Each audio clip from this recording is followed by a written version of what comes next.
More well-known football players have been diagnosed with brain disease, and doctors are seeing if it's related to head trauma. Former Dallas Cowboy Tony Dorsett is one of them, suffering from something called CTE. He's the latest on a long list of current and former football players with brain injuries and concussions. Many parents are now thinking twice about letting their children play football. So high school athletic departments are stepping up their efforts. There's a game tonight at Blue Valley West. Cynthia Newsom is there live right now. Cynthia. I got to tell you, this takes me back to my high school days. The music is going, and check out what's happening on the field. We are at Blue Valley West, where the Panthers are taking on Siemens High School Vikings. Now, months before this game ever started, the athletic department at Blue Valley was making sure that one of the key pieces of protective gear is ready for action. A sea of white helmets and black uniforms pouring onto the field. The uniform generates a sense of school pride with the real purpose of protecting the players. But these days, players are heavier, stronger, and faster. So how can you really tell if the protective gear is working?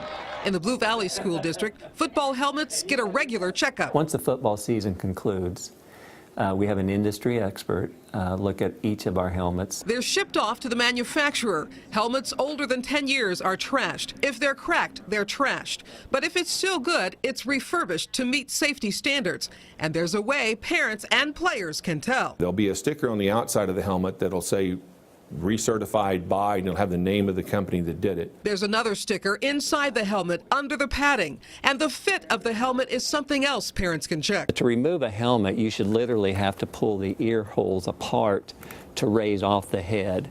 It shouldn't be just as easy as pulling up on the face mask and sliding off. Blue Valley coaches are also looking for players who are lightheaded, dizzy, or out of it. If there's any doubt, we're going to set them out. He says parents need to look for the same signs and tell the coaches, and players need to stop toughing it out. We hope to build a climate of trust with our programs where kids feel comfortable saying when they actually are hurt. Because staying in the game with a concussion delays treatment and could be deadly.